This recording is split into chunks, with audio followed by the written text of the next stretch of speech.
You ever notice Jesus doesn't warn us about people outside the faith? He warns us about the people who use the faith to control others. I mean, at the end of the day, it wasn't the outsiders who wanted Jesus dead. It was the insiders, the believers who couldn't handle him, who wanted him dead. Today's gospel reading is from Luke 21, where Jesus says, "Many will come in my name saying, 'I am he,' and the time is near. Don't go after them." Back then, people weren't just waiting for spiritual salvation, they were waiting for political salvation. Someone to fix everything, someone to bring back the good old days, someone to make everything great again. So anytime a charismatic loudmouth showed up saying, "Follow me and I'll fix everything," well, people fell for it.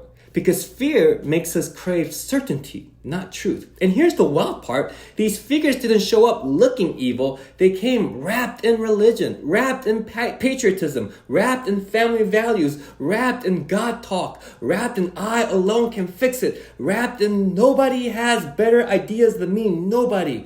They made followers feel special, seen, chosen, better than the outsiders. And slowly the devotion went from God to that leader. Jesus never told us to worship power. Jesus never told us to win at all costs. Jesus never told us to demonize our enemies. He said, "Beware of the ones who claim to be the only truth, the only hope, the only voice you should trust, and who demand loyalty in return."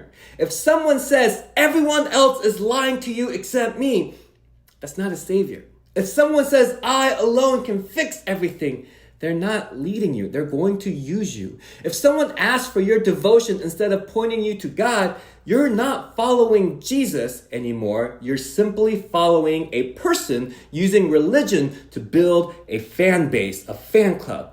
Jesus didn't manipulate people with fear. Jesus didn't need a nation to feel powerful. Jesus didn't demand blind loyalty. So if you want to know whether a leader is worth following, watch what happens when they lose power. Do they get louder, angrier, and desperate to control? Or do they get quieter, humbler, and more like Christ? If someone says they alone can save you, they're not your savior, because Jesus said we'll know the truth by the fruit, not by what they say, not by the fireworks surrounding them. Following Jesus is discipleship, not fandom, and we should know the difference.